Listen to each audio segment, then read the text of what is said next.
Today, after just a few rainy seasons, the iron bar in your yard has already rusted, peeled and crumbled away. But centuries ago, in the smoky, blood-stained world of the Middle Ages, the iron gates of great cathedrals still stood tall, dark, gleaming and untouched by time.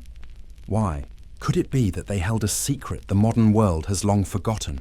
This video will take you back to an age when every swing of the blacksmith's hammer was a prayer, a time when iron was more than a metal. It was the soul of endurance itself.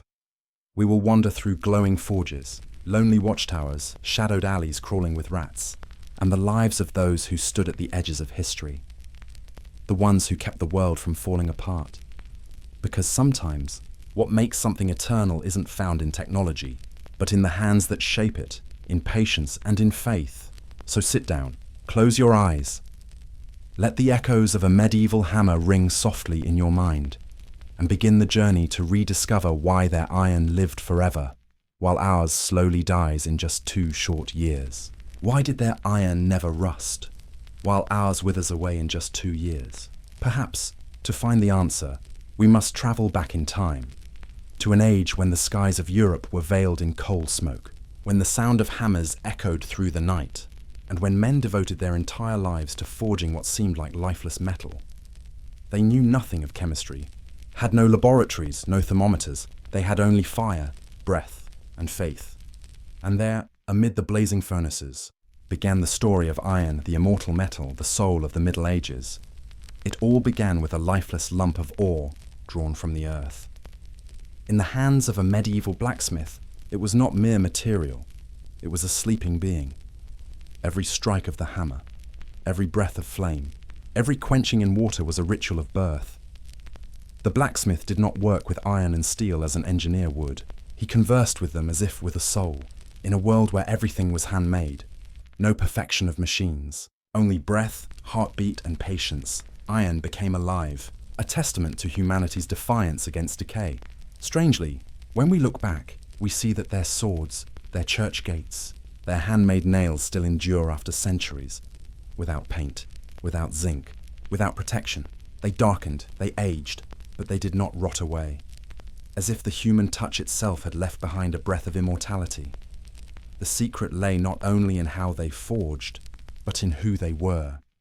Medieval blacksmiths didn't learn from books. They learned from failure, from shattered blades, from long nights watching embers fade. They had no formulas, only instinct. And that instinct, what modern science calls the art of imperfection, created something close to perfection. In that imperfection, the metal became unyielding. Their iron was forged at temperatures not too high, allowing impurities to remain within. Those impurities, over time, formed a natural protective layer of rust, the very thing modern steel, too clean and pure, can never have. The iron of the Middle Ages endured precisely because it was imperfect. Like people, the more cracks they bear, the stronger they become against time. Yet beyond technique, what truly made their iron immortal was the spirit of the age. Back then, every craft was a prayer. The blacksmith understood that he wasn't merely shaping tools. He was building civilization. Every sword he made could save or destroy. Every gate he forged could stand for centuries. And so, every strike of his hammer carried a message of patience, of belief, and of fear. Those invisible emotions became a shield against the slow rot of time. Modern minds would say, it's just coincidence. Metal has no soul. But if you've ever held a hand-forged bar of iron, you would feel something, a quiet vibration, almost warm.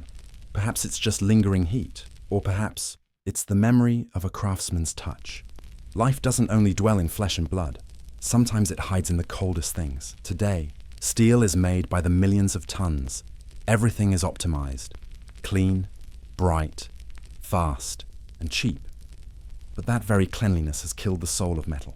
No impurities, no waiting, no human eyes watching fire to judge its color, only machines, tireless and soulless.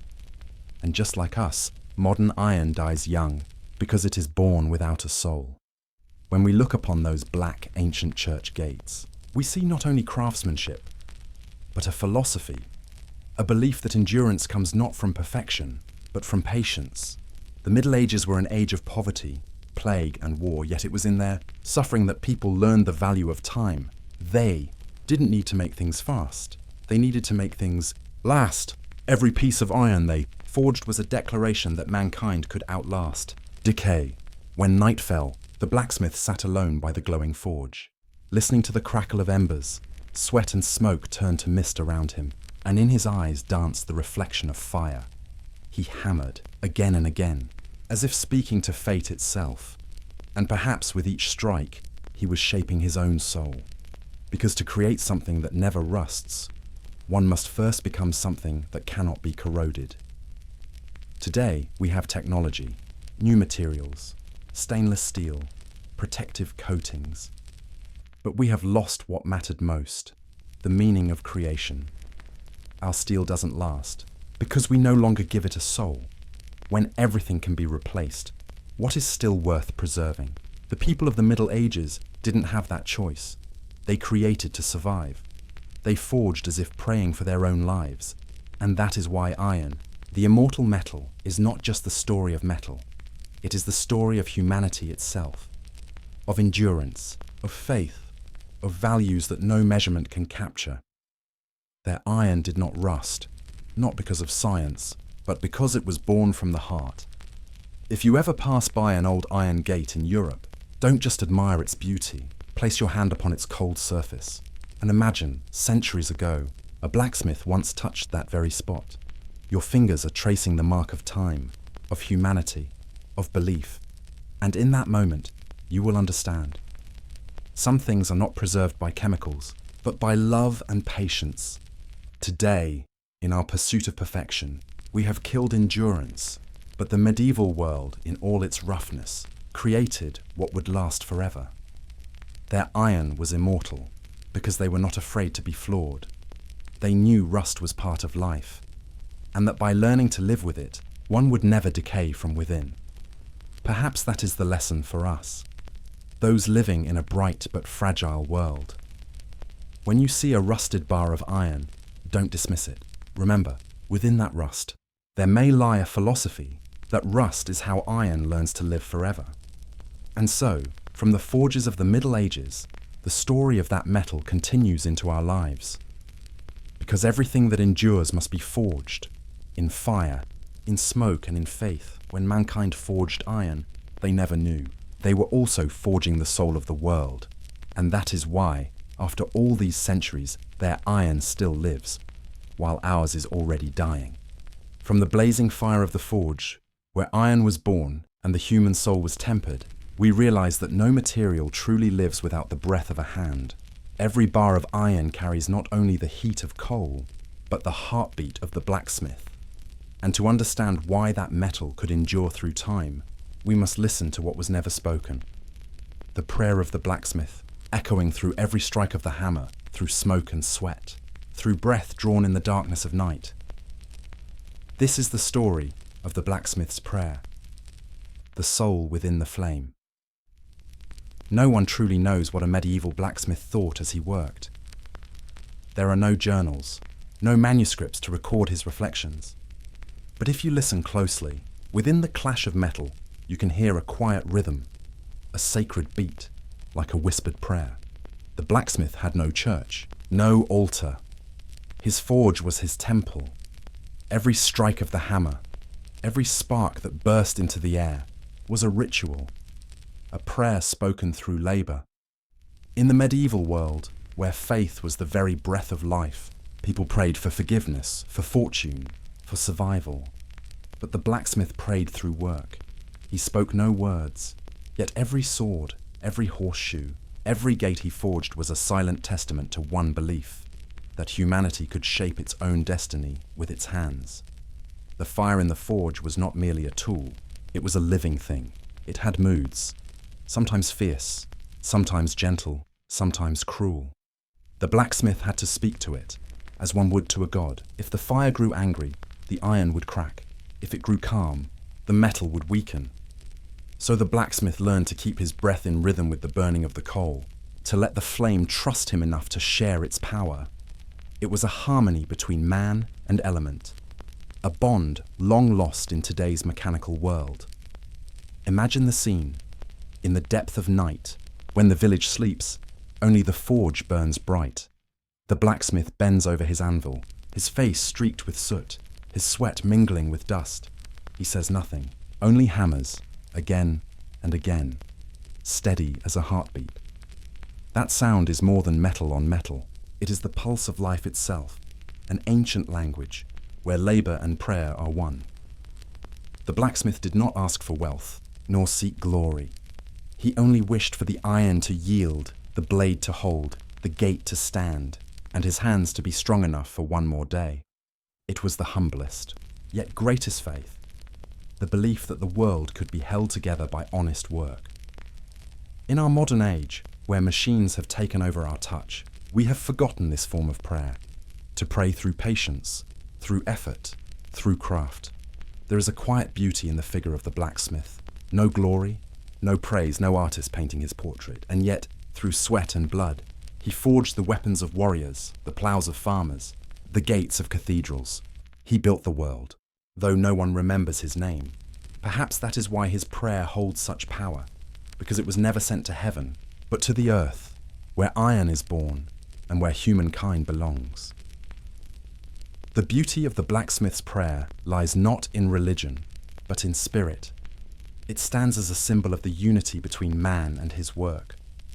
When the blacksmith labored, he did not think of himself. There was no boundary between the self and the act. He disappeared into sound, into fire, into smoke, and in that moment of self-forgetting, he became eternal. He was no longer a man, but an emblem of creation, endurance, and faith. If we could see through time, we would realize that those calloused hands were the foundation of civilization. Not kings, not warriors, but nameless men who prayed through iron and flame to keep the world standing. They never spoke of philosophy, yet their work was philosophy itself. To create what is sacred, one must first endure the fire. There is a beautiful contradiction here. Fire is both destroyer and savior. It can burn cities to ash, and yet it creates swords, pots, horseshoes, cathedral gates. The blacksmith lived on that edge, between light and darkness, destruction and creation. He knew there was no escaping the flame. One could only learn to live with it, and as in life, only through pain can something truly enduring be born. Today, as machines do our work, that prayer has fallen silent. No one looks at fire with reverence anymore. No one hears the hammer as sacred music. We hear only the hum of engines, smooth, precise, soulless, and in that perfection, something has died, the soul of labor itself. When humans stop merging with their work, matter becomes hollow. Thus, the blacksmith's prayer is not merely a chapter in the history of metalwork. It is a mirror held up to who we are today. We can create more, faster and prettier than ever. But do we still put ourselves into what we make? Or have our creations become faceless, emotionless, without a trace of soul? The medieval blacksmith never knew he was crafting something eternal. He only did his best, believing that if his heart was pure, the iron would obey. And perhaps that is why his metal endures beyond all modern alloys. Because matter endures only when the spirit of its maker does not rust. Picture it. In the orange glow, a blacksmith bows his head, both hands gripping the hammer's worn handle. He draws a deep breath and brings down the first strike. The sound rings out, echoing into the night like the bell of an unseen cathedral. Each following blow bridges heaven and earth. No words are spoken, yet the fire understands, the iron understands, and somehow the world endures because of that prayer. Perhaps when the final bar of iron is made, the blacksmith is old, his hands trembling, his breath short, but the forge still burns, and his apprentice continues the prayer. With his own rhythm, his own hammer, the blacksmith's prayer never dies, it merely changes hands. We, the modern ones, may have forgotten how to kneel before the fire, but we can still remember how to pray through our work. Every act, no matter how small if done with sincerity, becomes a prayer. And perhaps that, more than any technology, is what will save the world from rusting away, not just in metal, but in spirit. For in the end, the most beautiful prayer is not found in cathedrals, nor written in holy books, but in the sound of a hammer striking iron in the dark of night, from the hands of a human being who believes that what he creates, however small, can last forever. When the hammer in the blacksmith's forge falls silent, when the fire dies down to embers, the medieval world continues to turn, but not always brightly, not always in the glow of the smith's flame. Somewhere in the dark alleys, amidst the damp stench of sewers and filth, another kind of work is quietly keeping the world alive. No ringing hammers, no blazing light, only darkness, decay, and death. From the sacred fire of the blacksmith, our story moves to the rat catcher, the shadow hero. No one wants to speak of them. No names etched in stone, no songs sung in their honor. Yet without them, Europe's grand cities would have become cemeteries of humanity. During the Black Death, when every breath could carry death and even priests and doctors fled, there was still a class of people who dared to enter the heart of the plague, the rat catchers. They lived at the bottom of society, despised, mocked, called by filthy names. Yet they faced the very source of the disease that terrified the world. Crawling through sewers, tracking the rats that carried plague, they were shadows of life, silently holding back the tide of death. A bitter paradox. Society despised them, yet relied on them. When the church bells tolled for the dead, when graves overflowed, these shadow warriors worked quietly, not for glory, but for survival. And in this lowly survival lay a hidden dignity. They knew if they didn't act, no one would. Every step into the filth could be their last. Yet they went, they trapped, they killed, they burned, for without them the city would perish. Picture the night, thick fog, tolling bells in the distance. In a narrow alley, a man crouches, wooden stick in hand, ears attuned to the slightest scurry. Under his feet, shadows of rats dart. Oil lamp flickers, sulfur and decay fill the air, yet he breathes it in, accustomed. This is the smell of work, of survival. In that dim light, the rat catcher becomes a ghost walking the line between life and death. He is no celebrated hero, yet each rat trapped, each sewer cleared, is a human life preserved. But no one knows his name. Death comes and goes, and he is forgotten. Perhaps the cruelest part of this work is its erasure. The blacksmith forges a sword to be remembered. The rat catcher eradicates death to be forgotten. Their work is to leave no trace. Yet there is something sacred in this silence. True heroes do not fight for praise. They fight so others may live. Today, society may see them as lowly, but imagine a world without them. Who would clear the darkness so the light could exist? In the filth, the purest humanity is found. They do not fight for ideals. They fight for life itself. And in doing so, they save humanity. Their work is a lesson in courage. Courage is not the absence of fear, but the act of moving forward despite it. Every step into the night, every strike of their stick, is a declaration that humanity will not surrender to plague, darkness, or oblivion.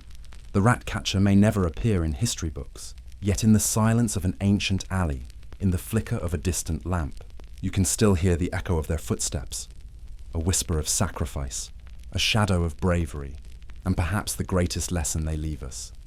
Not all heroes walk in the light. Some walk in darkness, among filth and death, yet their hearts beat for life. They ask nothing in return because they understand. The light does not need thanks from the shadows. When we think of iron, of fire, of hands that shape the world, let us not forget the other hands, dirtier, weaker, trembling, that kept it from collapsing. They did not forge steel, but they forged courage. They did not create eternity, but they preserved the present. They are the unnamed heroes, the shadows behind the oil lamps. And if you listen closely, when the night wind sweeps through ancient streets, you can still hear them whisper, "We catch the rats, so you may dream." When the rat catcher vanishes into the night, when the dark alleys return to the characteristic silence of a medieval town, another danger quietly simmers, waiting to erupt. Fire. If the plague is the invisible enemy that creeps into every breath, then fire is the brilliant, merciless, bloodthirsty monster that can swallow everything in an instant. And while the rat catcher fights death beneath the earth, the fire watcher, fights it from above, solitary and steadfast like a lone lantern in the night sky. Amid the cramped, damp towns of the Middle Ages, where every house was built of wood, roofed with straw, and oil lamps burned through the night, a single spark was enough to turn everything into hell. There were no fire brigades, no alarm bells. only the eyes of the fire watcher, watching every flicker in the dense darkness. They lived atop high towers, lonely as phantoms in the sky. Each night when the town slept, they stayed awake. Every oil lamp, every glowing ember in a household could be the start of disaster. The fire watcher watched it all. The roofs pressed close together, the fragile plumes of smoke rising, the faint lights like human souls. And in that silence, they bore the fear of fire, a fear the town never wanted to remember, yet could not do without someone to guard it. Their job was to stand on the thin border between safety and catastrophe. While everyone slept, they listened. The wind creeping through chimneys, the faint crack of dry wood, the breath of fire in a hearth. Every sound was a matter of life and death. One careless moment, one strong gust, and the whole town could be ash. No one praised them. No one called their names in church. Many even thought them idle men, merely standing watch and shouting. But who would watch if they did not? Who would raise the alarm when flames broke out, if not the solitary figure on the tower? The fire watcher was not just the city's eyes. They were the conscience of vigilance, the thin thread keeping civilization from collapsing in a single night of red fire. Imagine the scene. Through dense night fog, the fire watcher stands alone, wrapped in a heavy cloak, holding a small oil lamp, looking down on a sea of roofs black as ink. A cold wind lashes. The bell in the tower trembles softly. Each toll is the heartbeat of the town. Below, people sleep peacefully, unaware that above them, a person trades their sleep, trades their peace to guard the dreams of others. It is the profession of solitude. No companion, no hand on the shoulder, no gratitude, only night, wind and worry. Yet within that solitude there is a strange beauty, the beauty of wakefulness. The fire watcher understands that if they sleep, everything will burn. If they become careless, the town will vanish. And it is this awareness that makes them the symbol of alertness in a world that wants to fall asleep. The rat catcher keeps the city from plague. The fire watcher keeps it from ashes. Both are the unnamed heroes of the night. But if the rat catcher confronts death with action, the fire watcher battles it with patience, vigilance, and silence. They neither kill nor directly save, but they prevent death. A kind of heroism without medals, only duty. To them, fire is a living thing. It seduces, it is beautiful, but it betrays. The fire watcher understands flame better than anyone. They can see it even before it appears. An unusual little glow on a roof, smoke that is too thick, the faint scent of scorched wood. With a single recognition, they can save 100 lives. Thus their work is not only observation, but understanding. Perhaps that is why many old fire watchers were regarded as sky guardians. From their high perch, they saw everything: the lamp in the tavern, smoke from the smithy, light in the church. They saw the city living, breathing, and sleeping. They knew each breath intimately and felt closer to it than anyone. When the bell rang to warn of fire, they were not merely sounding an alarm. They were crying out for a creature they loved. In medieval culture, there was a belief that those who are awake while the world sleeps hold the boundary between life and dream. The fire watcher is that image, the figure standing between light and dark, between life and destruction. When all close their eyes, only they keep theirs open. When people dream, only they are awake, and in that wakefulness, they keep dreams from becoming nightmares. Many of them died on the towers, from cold, from loneliness, from a fire suddenly flaring too close. There were nights when they rang bells until their voices were hoarse, but no one heeded them in time. There were nights they saved an entire town. And yet in the morning they were only a quiet, nameless shadow descending the wooden stairs to change the watch. Then they vanished into the crowd as if they had never existed. But if you stand in an old town and look up at an ancient tower, you will understand. They are still there. Even without bodies, they remain the memory of guardianship, the echo of vigilance that humanity always needs. In the modern world, where we have fire alarms, heat sensors, and surveillance satellites, perhaps we have forgotten the most important lesson taught by the fire watcher. Technology can warn, but only humans truly guard. Today, some still play the role of fire watcher in their own ways. Firefighters, electrical system maintenance crews, those who stay awake through the night to keep the city safe while we sleep. They are the descendants of the tower man, the ones awake while the world slumbers. And if the rat catcher teaches us courage, then the fire watcher teaches us responsibility and wakefulness. They do not fight a visible foe, but human negligence. They do not face death directly, but the temptation to rest. They are proof of a simple, eternal truth. Sometimes, to save the world, we must simply not close our eyes. The Fire Watcher is not merely a profession. It is a symbol for all who quietly keep the world from collapsing while others sleep. It is the night shift nurse in a hospital, the maintenance worker checking a factory at dawn, the last guard on duty in a storm-battered power station. They are not celebrated, but thanks to them, light remains, and human dreams continue. If the blacksmith is the hand of creation, the rat catcher the darkness of courage, then the Fire Watcher is the eyes of humanity, always open, always watching, always alert. They symbolize the ability to see danger before it happens, the endurance to bear solitude for the peace of others. And when night falls once more, imagine this. In the silent void, a man still stands there atop a high tower, watching the sleeping world below. The lamp in his hand flickers, wind tugs at his cloak, and inside him burns another flame. Not the fire of destruction, but the fire of vigilance, of duty, and of love for humankind. That is the Fire Watcher, the man on the tower. The keeper not only of the city, but of our very dreams, protecting them from being burned away by the flames of neglect. But there will come nights when even the most watchful eyes cannot triumph over fate. When the wind changes its course, when a single spark escapes the hearth, when an oil lamp is left burning and forgotten, and everything the Fire Watcher fought so hard to protect bursts into flames in an instant. The city ignites. The church bells toll wildly against the night sky, heralding a disaster no one can stop. And so, after the Fire Watcher, we enter the next chapter of history. Ashes and bells, where the sound of bells mingles with cries, and humanity once again learns how to rise from the ashes. When fire begins, it does not only devour roofs, it devours memory.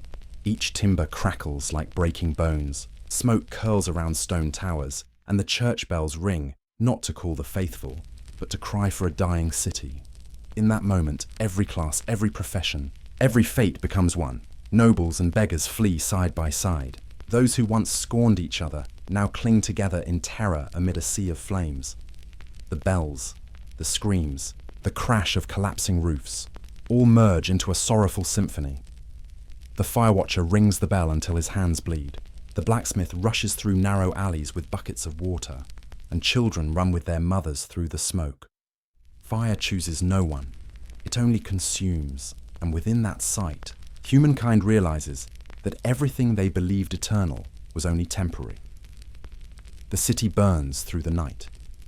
When dawn arrives, only ash, stone, and silence remain. Iron gates are twisted, saints toppled, walls once proud reduced to grey dust. Survivors wander the ruins like ghosts. They do not weep, they do not speak. They only look around, searching for something still intact. But in that silence, something miraculous happens. They begin to rebuild. One brick, one hammer stroke, one bell. They have no machines, no blueprints, only memory and calloused hands. And from the ashes, the city rises again. Never the same, but always stronger, because the true strength of humanity lies not in its power to build, but in its power to be reborn. Ashes and bells. The name itself carries a beautiful paradox. Ash represents endings, bells beginnings. One is decay, the other life. But in the medieval world, they are inseparable. Every beginning is born from ashes, and every bell awakens a soul once dead. If fire is the destroyer, then bells are the heartbeat of humankind. After every great blaze, people forge new bells, sometimes from the remnants of the old, sometimes entirely new, but always hung high once more. They want their sound to remind the world, we have burned, but we still live. That sound does not merely tell time, it is memory, it is a vow. It is the echo of everything lost and everything reborn. When it rings through the smoky morning air, it carries the tears of the Fire Watcher, the weary breath of the blacksmith, and the faint laughter of a surviving child. It is the voice of humanity reminding itself, we still exist. The medieval people did not write history on paper. They wrote it in stone, in bells, in ash. Each time their city burned, they did not see an ending, but a baptism by fire. Ashes were not failure, but proof of survival. And perhaps, in those moments of being consumed, humanity felt most alive. There is a strange beauty in ruins, the beauty of acceptance. When everything is destroyed, there is nothing left to lose, only a fragile faith that tomorrow will be different. That is the birth of hope. And that is why the medieval world, for all its suffering, remains unforgettable, because they never let the ashes cool. They knew that from those ashes, a new fire would rise. The fire watcher, the blacksmith, the common folk, all took part in the great symphony of ashes and bells. When the flames died, the blacksmith gathered burned scraps of iron to forge new tools. The townspeople gathered broken bricks to rebuild their walls. A new church rose upon the old foundation, and new bells rang once more, not to banish fear, but to remind themselves that fear no longer ruled them.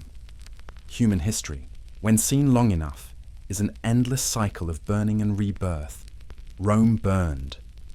London burned. Paris burned. Yet no fire has ever extinguished the will of humankind. Flames may take everything and accept determination, and perhaps that is why bells continue to ring, no matter how many times they are melted and recast. In the dim dawn after the disaster, one might see a man working quietly amid the ruins. He picks up a fragment of a shattered bell, blackened with soot. He does not cry.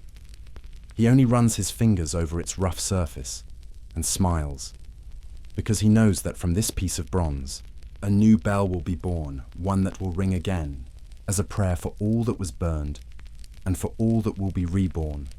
That is the art of resilience, not the denial of loss, but the acceptance of it, and the transformation of it into the foundation for what comes next. Ashes and Bells is not merely a tale of fire. It is the story of the eternal cycle of existence. Birth, death, and renewal. And perhaps that is the deepest truth hidden within the ancient sound of bells. Every time they ring, whether through smoke or clear skies, they remind us that nothing truly ends. Cities burn, yet live again. People perish, yet new lives are born. Steel melts, only to be reforged, and with each peal of the bell comes a whisper from time itself. Everything returns, but changed. When the flames have faded, the fire watcher climbs back to his tower. The city sleeps once more, but within the ashes, a faint spark still glows. The spark of memory, of faith, of a promise not to surrender. And far away, across the grey sky, a bell rings again, no longer a warning, but a hymn of survival. Because in the end, what makes humanity immortal is not that we escape the fire, but that we rise again after being burned. Ashes and bells, two sides of the same soul, one of ending, one of rebirth, and between them, humanity continues to live, to build, to dream. For only when we accept that everything can burn, do we truly learn how to live brightly like fire and resonate like a bell. When the final bell fades into the ashen mist, the medieval streets fall into a silence so heavy it almost breathes. The metallic tolls of the church, the cries of the living, the prayers, and the desperate clamour for salvation, all merge, then vanish into the cold wind. Yet history, no matter how dark, never truly stops breathing. When the dust settles, a different flame rises from the west. Not from the watchtowers or forges, but from the smoky, dim taverns along the frontier. There, where the air thickens with tobacco, sweat, and the raspy sound of a banjo, another kind of ancient soul stirs again. The soiled doves, the trampled roses of a drunken age. In the wild lands of the West, Dodge City was a place where law was merely a whispered promise, a small town built from blood, whiskey, and decaying dreams. Inside the cramped wooden rooms filled with smoke and yellow lamplight, people came here to forget their pain, their poverty, and even themselves. And in that world, there lived women who moved in the shadows, called by cheap names, dismissed by society, yet within them lay the endurance of iron and a tenderness hidden beneath the smudged paint of their lips. They were called soiled doves. The name sounded mocking, but it carried sorrow too. These were women history had forgotten, the world had condemned, yet they were the ones who understood human loneliness best. When the lights of the church dimmed, when knights, blacksmiths, and soldiers had fallen into the mud, it was they, the so-called fallen, who still sang lullabies to a weary world. To the soft hum of a banjo, a girl with sunburnt brown hair sits by the wooden window, gazing out at the street where cowboys stagger past with glassy eyes. There's a tired smile on her lips, but a deep, aching sorrow in her eyes. The sorrow of those who know they're living in a fleeting dream. She does not beg for pity, she only wishes to be heard once as a real human being. The world of the soiled doves knew no glory. Their names were never carved on gravestones, nor sung in folk ballads, but they existed. And in that quiet existence lay a strange human beauty. When men collapsed drunk upon the tables, too lost to recall their own names, it was these women who pulled up the blankets, snuffed the candles, and kept human loneliness from becoming unbearable. In that place, love was a luxury, but comfort was not. A glance, a hand resting gently on a shoulder, a whisper in the dark, it was enough to hold onto a fragment of humanity in a town drowning in violence. And perhaps, in those shabby rooms, between forced laughter and hidden tears, humankind truly learned compassion. History is written by the strong, but humanity is preserved by the gentle. The soiled doves carried no swords, claimed no thrones, yet they had hearts. Hearts crushed and trampled, yet still capable of love. In filth they found purity of feeling. In humiliation, they found the will to survive. They did not fight for honor, but for existence. A silent war unsung, yet more enduring than any battle written in books. And when dawn rose over the grey rooftops, when winds swept the barren streets, they remained, smiling through swollen eyes. They wiped the tables, straightened their skirts and prepared for another night. The world might scorn them, but they knew one truth. Without them, the town would die in silence. For they were the quiet souls who kept the heartbeat of humankind alive, even as everything else decayed. Perhaps that is why in Western folklore, there's often talk of the last woman to leave the saloon. Not a sinner, but a witness. She saw everything. The arrogance of men, the frailty of the drunken, the slow rot of a faithless world. And when all others were gone, she remained, with the whistling wind, an old tune, and the swaying lamp above the wooden ceiling. In that gaze, the soiled doves were not merely symbols of sin.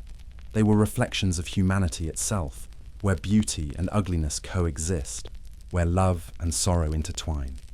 They remind us that redemption does not always descend from the heavens. Sometimes, it rises from those the world has already condemned. If you listen closely, between the creak of wagon wheels and the distant church bells, you might hear a voice, husky, trembling, yet honest. It's the voice of the woman in the old saloon, singing one last lullaby for the tired souls of the earth. And in that moment, the world seems to stop, to remember that even when wings are soiled by mud, they can still fly, as long as the heart still beats. From within those small wooden rooms, the smoke fades, the music dies, and night returns once more. But one thing remains, the faint light of the uncelebrated. And as the mist swallows the streets of the Old West, our eyes turn toward another horizon, where, amid the hills and the wind, another soul keeps watch over the fire of mankind, the last watchman in a sleeping world. That is where the story continues. The last watchman, the sleepless eye of the world. When the last light of the Dodge City saloon flickers out, and the husky voice of the girl in the corner fades into the night wind, the world sinks once again into silence. Only the slam of a wooden door remains, the echo of horseshoes fading down a dusty road, and the faint scent of liquor dissolving into the air. Every soul there is running from something. Fear, the past, or perhaps themselves. And then, as darkness swallows the frontier, one question echoes through the stillness. What is the price of survival? Survival, it sounds simple, but in truth it is a cruel privilege. In every age, from the stone towers of the Middle Ages to the dry deserts of the Wild West, humanity has always paid a price just to keep breathing. No one survives without sacrificing a piece of their soul. That price is sometimes purity, sometimes memory, and sometimes the fragile belief that the world is still worth living in. The blacksmith trades his youth for the flame. The rat-catcher trades his life in the shadows to keep others alive. The woman in the saloon trades her love for a moment of peace. All of them, in their own way, understand that survival is never free, and that very understanding, painful and quiet, is what makes them human. Because only when we know we can lose everything do we truly begin to cherish what little remains. In the Middle Ages, the survivors were never hailed as heroes. They were simply those who did not die, but inside, they were emptied out. After every plague, every battle, every merciless winter, what remained were nameless faces, eyes more familiar with corpses than with sunrises, and yet they were the foundation of history. The unwritten pillars who carried civilization on their weary shoulders. To survive is not to win. Sometimes, it is merely to prolong the pain, one more night, one more breath, one more meal, only to wake the next morning and face the same hollow ache. And the world, merciless as it is, still demands they rise, still demands they move, because no one else will. It's ironic, isn't it? We are born to live, yet must pay for it with the very things that make life worth living. The price of survival isn't paid in gold or silver. It is paid in the hardening of the heart, in sleepless nights, in forced smiles, and yet, within all that darkness, there is still a flicker of light, fragile, but enduring. For within the price of survival lies a hidden reward, understanding. When people have walked through the depths of suffering, only then can they truly grasp the value of kindness, of a hand reaching out, of a gaze that understands. The price of survival, in the end, is what makes us deeper, more compassionate, even when we seem hollow. Imagine a soldier returning from war. He no longer laughs, no longer believes in prayer. But when he sees an orphaned child quietly picking a flower, he stops. And in that moment, he understands. Survival is not about escaping the past, but about preserving what little humanity the world still has. So, too, the woman in Dodge City still sings, though no one listens. The blacksmith still keeps the fire burning, though his hands tremble. The watchman still gazes down at the street, though his eyes are weary, because they know, as long as they remain, however small, the world has not yet died completely. The price of survival is not only pain, it is responsibility. The duty to hold on to what is good, even as the world crumbles. And strangely, it is those who have lost the most who carry the greatest strength of hope. They no longer dream, but they never let go. They know life is imperfect, and yet they choose to live, not for reward, not for happiness, but out of instinct. For within every human being burns a small flame, faint but persistent, refusing to go out no matter how often it's smothered. In every remaining breath, in every unhealed wound, they find meaning. To survive, it turns out, is not to flee from death, but to face the pain of continuing. And perhaps that is humanity's greatest form of courage. For every empire will fall, every sword will rust, every memory will fade, but as long as there is one person still walking, in darkness, unseen, the world is not yet over. The price of survival, then, is not merely pain, it is the proof of human endurance, the one thing that separates us from all other creatures on earth. We endure, we fall, we weep, and then we rise again, not because we are strong, but because we have no other choice.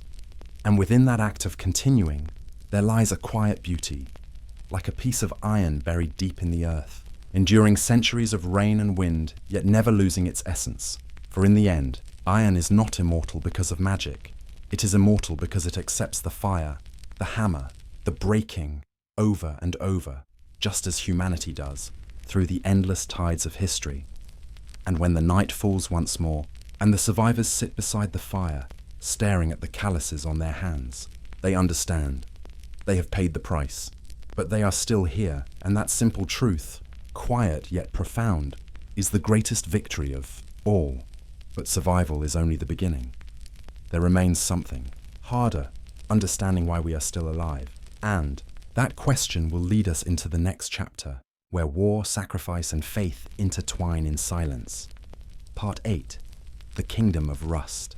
As night falls over Dodge City and the survivors of firestorms, wars and sins fade into darkness, we realize that survival, proud though it may be, is but a small fragment in the vast canvas of history.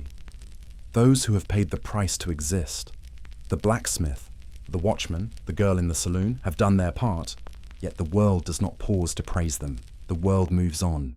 It continues to change, and gradually, all that once seemed important fades into shadow. In this moment, when the survival of an individual is no longer celebrated, we begin to perceive another truth: forgotten cities, unnamed people, and untold stories. In every civilization, there exist those who stand in the shadows, performing unseen work, yet keeping the city alive. They are the ones cleaning alleyways, repairing dry wells, mending the old bell, sweeping the streets before dawn. No one remembers their names. No face is inscribed in memory, yet every morning, when the city awakens, clean water flows, streets remain clear, and bells ring. These people are the silent backbone of civilization, sustaining the world against the infinite tide of oblivion. Looking deeply into the abandoned streets of an old city, one sees their silhouettes moving through the mist, hands clutching shovels, brooms, or buckets of water. They work quietly, without a glance of admiration, without praise. Every hammer strike, every shovel of soil, every bead of sweat is a reminder. The survival of every civilization rests on unnamed hands. But being forgotten does not mean being worthless. Within their silence lies extraordinary strength. They do not labor for fame, nor for reward. They work because they know that if they stop, everything will collapse. There is a quiet beauty in such perseverance. It is not loud, it does not dazzle, yet it endures longer than any grand castle or magnificent fortress. Imagine a city unseen, streets intact, buildings standing, yet no one knows who swept away the filth, repaired the wells, or kept the water flowing.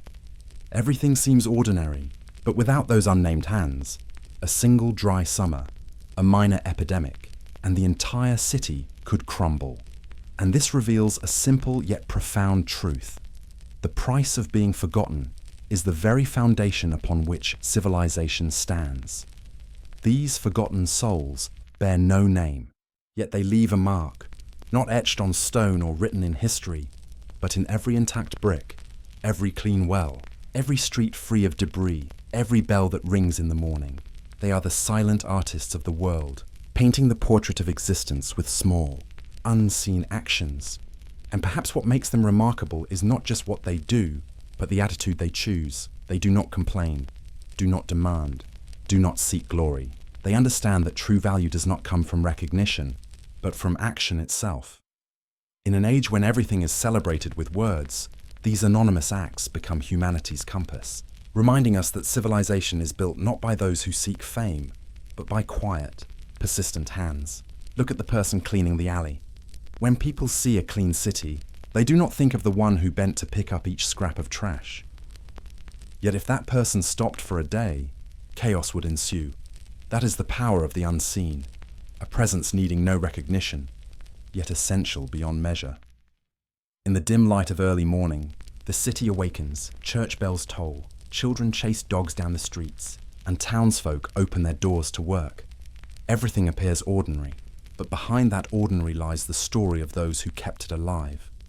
Unnamed hands, quiet eyes, hearts that go unmentioned. The city lives on, but its true value is only understood when we recognize those who tended it in silence. History often praises the powerful, the knights, the kings. But in truth, the ones who keep the city functioning are the real heroes. They do not fight with swords or armor, but with exhaustion, solitude, and the weight of being forgotten. And in their quiet struggle, they leave a lesson. The beauty of humanity is not in glory, but in the ability to persist, maintain, and care, even when unseen. There is a strange contrast between grandeur and quietness. Majestic castles, grand fortresses, heroic deeds eventually fade with time, but the unnamed continue their work. Day after day, season after season, sustaining life itself. If history is a river, these forgotten ones are the silent waters, nourishing its flow, though no one sings their praise. And like medieval iron, they endure through persistence, not perfection or fame. Each hammer strike, each drop of sweat, each quiet gesture testifies to the enduring power of the small but essential. A city does not need glory. It needs daily care. A society does not need everyone remembered. It needs those who keep working when no one sees. The Forgotten City is not merely a story of the unseen. It is a profound reminder. Every civilization relies on anonymous hands, and they are what keep history flowing. When we see clean streets, clear wells, and bells ringing, we witness the result of silent perseverance, of people who never sought glory, yet still built the world. Within that forgetfulness lies a deep beauty, the beauty of patience, of dedication, of enduring without recognition. It is not flashy, not spectacular, yet stronger than any celebrated victory in history books. And that is why, even when a city is forgotten, even when their names are lost, they endure eternally in what they preserved. As the sun rises and light pierces the mist, we see the city breathing, people walking the streets, doors opening, bells ringing. Everything seems ordinary. Yet beneath that ordinary lies a web of survival, of quiet effort, of love for a world that will never credit them. And understanding this, we finally grasp true greatness does not come from applause, but from what is quiet, persistent, and unnamed. Forgotten cities, unnamed people, they are the silent backbone of history. And as we walk these streets, we should pause for a moment of remembrance, for they made everything possible, even if the world never knew their names. From the shadows of that forgotten city, the story leads us to the next chapter of Paradox, Progress and Decay, where advancement and ambition sometimes destroy the quiet endurance and lasting values of the unseen. As the forgotten streets of the city drift into mist and the unnamed hands continue tending to the seemingly faint pulse of history, a new world begins to rise. Church bells ring, water drips from crystal clear wells, and wooden doors open to greet the morning light, all merging into a silent symphony of existence. Yet as history flows onward, progress begins to seep into every corner. New buildings rise, paved streets replace dusty paths, and clanking machines take over tasks once done by human hands. And in that moment, a paradox becomes evident. The more progress there is, the easier it becomes to erode the enduring strength of what once lasted. The Industrial Revolution, a symbol of human intellect and boundless creativity, ushered in a new era. Spinning gears, black smoke boilers, endless production lines promised convenience, speed, and unprecedented efficiency. Humankind seemed to have conquered time, controlled nature, and elevated life itself. But while shiny new buildings rose, steel gleamed, and technology spread everywhere, something was silently decaying, the spirit of endurance, patience, and longevity once forged by human hands. In the Middle Ages, a sword, an iron gate, or a bell was not merely material. It contained the soul, the breath, and the effort of those who made it. Each hammer strike, each flame, each bead of sweat was a pledge to time, that this creation would outlast its maker. But with industrial steel, with mass-produced goods, everything became clean, flawless, and fragile. Speed defeated patience. Efficiency crushed quality. Convenience devoured longevity. People forgot that true value lies not in a shiny surface, but in the depth of time an object can endure. Streets were gradually paved, structures filled with concrete, and industrial products sprang up like mushrooms after rain. Yet upon closer inspection, rust appeared within a few years, tiny fragments fell away, and structures began to deteriorate. What was initially crafted with absolute perfection could not withstand the test of time, in stark contrast to medieval iron that endured for centuries. Progress, in this sense, becomes the destroyer of endurance. But this decay is not limited to material things. It permeates humanity itself. When machines do everything, when perfect products are made in mere hours, humans forget the art of slowness, precision, and immersion in their work. Hands no longer plunge into fire, breath no longer synchronizes with the hammer's rhythm, and creative spirit is extracted from each creation. Progress, it turns out, alters not just matter, but the human soul. We become hurried, impatient, and sometimes forget the very reason we create, to endure, to last, to provide timeless value. In the rhythm of industry, There is a void once filled by the patience and effort of the Middle Ages. The blacksmith, the watchman, the alley cleaner, the girl in the saloon, all symbols of sustainable strength. They created the world through meticulous action, unceasing repetition, and immersion into the material's rhythm. Modernization brings speed, but at the cost of rapid decay. It offers convenience, yet strips the soul. And here we face a stark truth. Progress does not always mean goodness, and efficiency does not always mean advancement. From a historical perspective, this contrast is striking. Medieval creations that endure to this day, cities carefully constructed with iron and stone, retain their value, while modern structures, despite their shine and perfection, often rust and crumble within decades. This is not merely a story about objects, but a philosophy of life. What comes quickly rarely endures, and what is perfect often lacks a soul. And within that contrast, we find a lesson for the modern human. In a world racing after speed, flawless products and convenience, remember that true value lies in perseverance, hands plunged into fire, hearts enduring trials, and the willingness to immerse oneself in the process. Progress must not destroy the past. It must learn from it. The more technology, the more speed, the more one must recognize that endurance, longevity, and quiet strength remain irreplaceable virtues. Progress and decay are not just material phenomena, they are psychological and philosophical. When everything is created swiftly, humans lose the ability to understand time, to appreciate what lasts, and gradually become superficial. Yet if we turn back and learn from medieval hands, from silent souls, we see that true value lies not in speed, but in process, effort, and patience. Imagine a medieval iron gate, weathering hundreds of years of rain and sun, still intact. It is not perfect, not shiny, but enduring.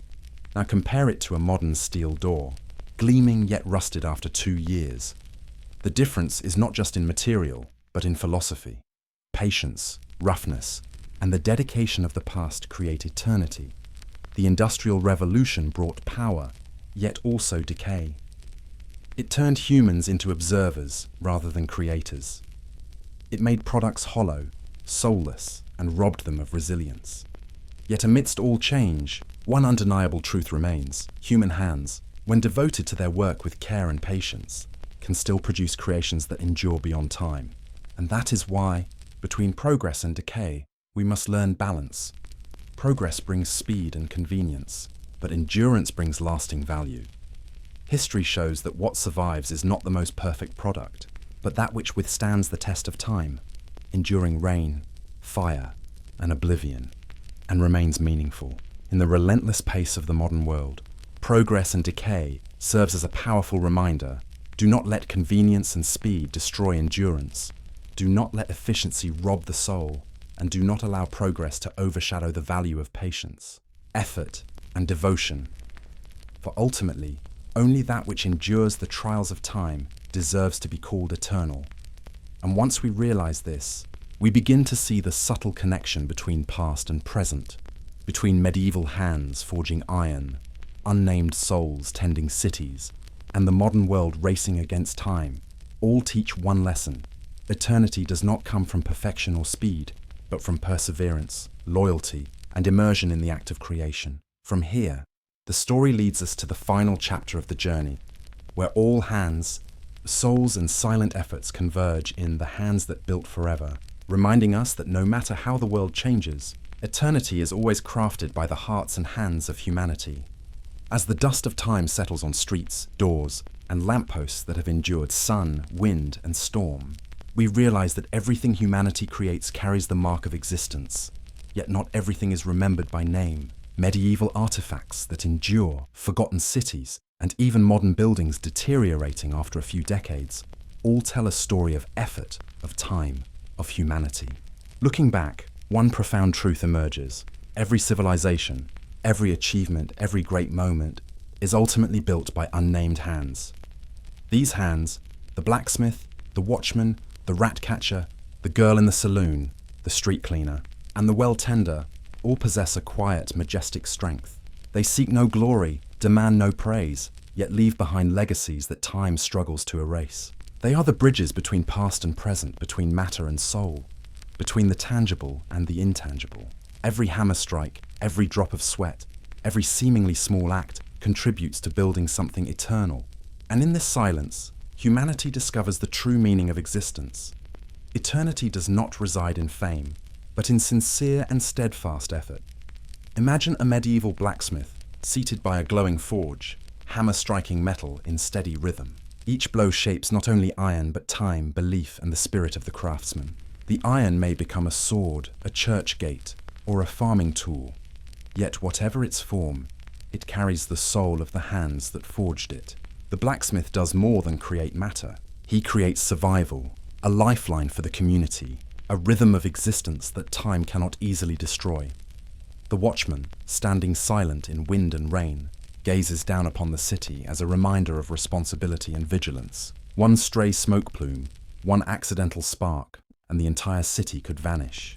Yet in silence, they safeguard the lives of thousands, an unnamed triumph, a quiet sacrifice, yet profoundly powerful.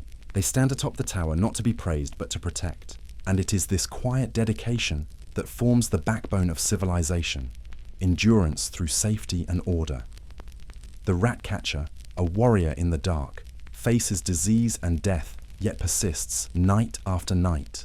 In times of plague, when thousands fall, they are the last line of defense, forgotten heroes. No monuments, no medals, no songs, only the continued existence of the community. In that darkness, they built a part of the world we today take for granted. Through silent courage, they demonstrate that eternity is not only in material things, but in actions that preserve life and order. The girl in the saloon, the frontier woman, or the quiet streets of Dodge City all participate in building the world in their own way. Amid gunfire, piano notes, and dim red lights, they maintain a rhythm of life, an economy, and a humane value that society cannot do without.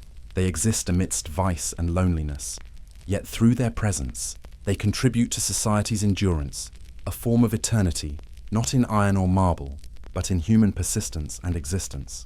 The eternity created by these hands is quiet. It is not etched in stone, not recorded in books, yet it endures. In ancient iron gates, in worn streets, in city walls, in the daily rhythms we assume are natural.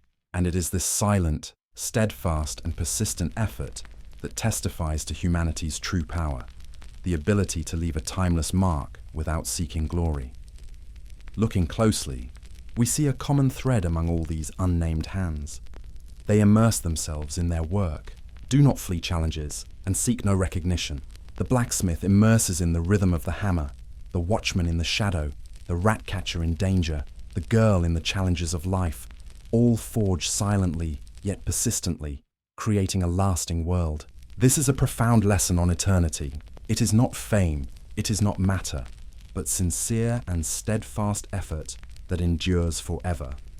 Viewed as a whole, humanity's greatness lies not only in magnificent monuments or heroic deeds, it lies in the patience, courage, and devotion of millions who serve silently. From medieval iron, the blacksmith's fire, to forgotten streets and the hand-sustaining communities, all testify to a world built with soul, sweat, and unnamed dedication. And uniquely, eternity exists not just in matter, but in collective memory.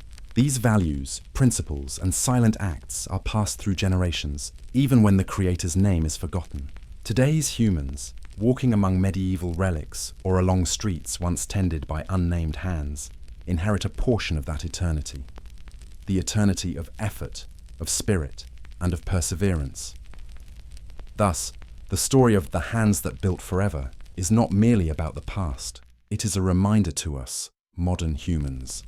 Every action, however small, every effort, however uncelebrated, has the power to create eternity. When we invest dedication, patience, and loyalty into our work or community, we are building a world that endures. In that world, every person is an irreplaceable piece. Glory is unnecessary, names need not be remembered, yet our presence and effort create timeless value. The unnamed hands of the past achieved this. We, in the modern age, can continue the tradition. Ultimately, the hands that built forever affirms a profound truth. Eternity comes not from matter or fame, but from sincere effort, steadfast patience, and the willingness to immerse oneself fully in creation.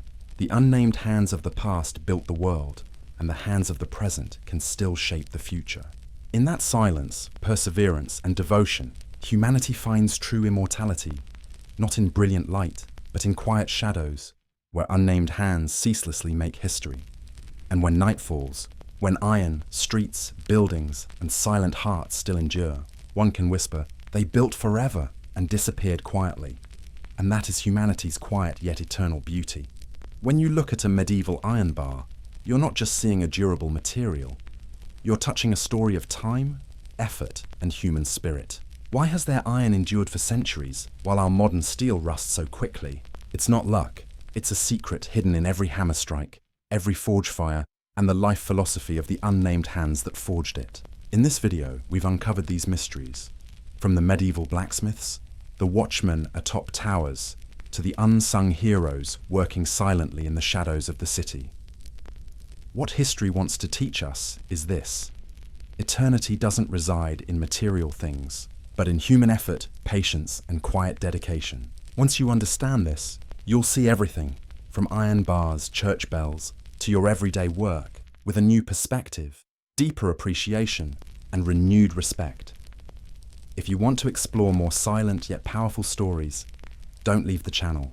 Hit subscribe, turn on notifications, and continue the journey into the hidden depths of history, where every object, every person can leave a timeless mark.